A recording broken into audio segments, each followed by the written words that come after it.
Hi, my friends. I I've had a big week this week in my head and in my heart, and I wanted to share a little bit about it with you. We know the season that we're living in with COVID. We know as well a lot of the pieces in the news around Black Lives Matter and George Floyd's murder, and how much that has literally rallied people around the world. You may know that I have a beautiful daughter who is mixed race.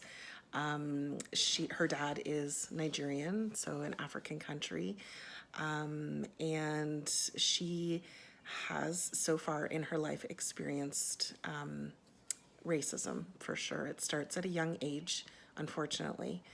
And in the time that I was married to her dad, he for sure experienced racism that I witnessed and heard about throughout our time together.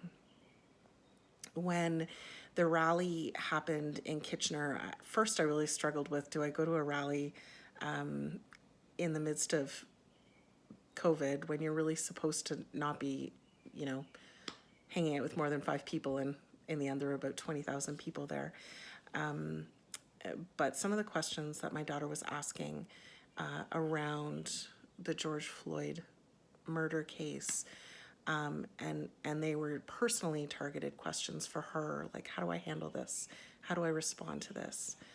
And I realized I didn't necessarily have answers for her, but asked her if she wanted to participate in the rally together so that I could walk with her and stand with her. And there was a moment in the rally when one of the speakers said, as we walk, those of us with white or lighter skin need to physically surround those with darker skin and black skin so that we can create a barrier of protection around them so that they feel safe as they walk. And that really struck a chord for me, that that is in my safe Canadian Southern Ontario hometown, that we have to help people feel safe.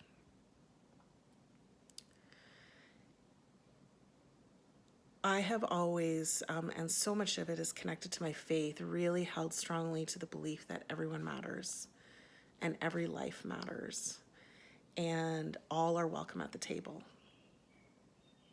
And that is kind of the only statement I was really willing to say with full conviction. And I've never been super politically minded. I didn't really feel like I could stand on a soapbox and say, and kind of call out one group or another so that they specifically felt welcomed. But when I attended the rally, it really struck me that yes, God welcomes everyone. And yes, in my heart, that is my goal. And that's how I've been raising my daughter, that it's people's hearts that matter, and we accept all people regardless of what we might see on, like, so many different varying levels of that. But it's the people, the heart of the people that we care about and that we love and that we support.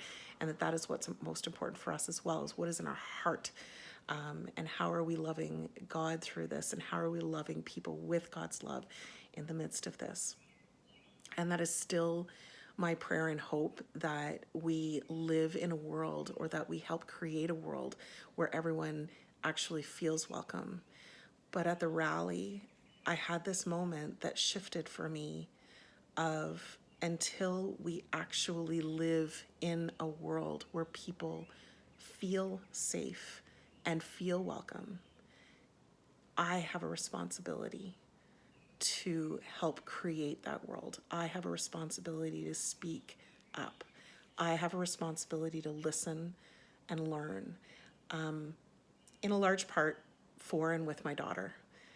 But it goes beyond that as well.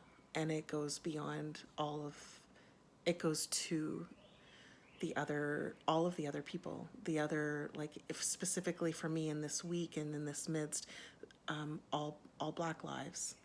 And I want to respectfully figure out how to be part of the solution, not just in the short term, but in the long term, so that I can be part of the solution of us actually living in that world that my heart desires and that I believe God's heart desires. I have zero clue exactly what that looks like at this point, but I have been moved to stop and listen and to rethink and to humbly quiet my own voice for a bit.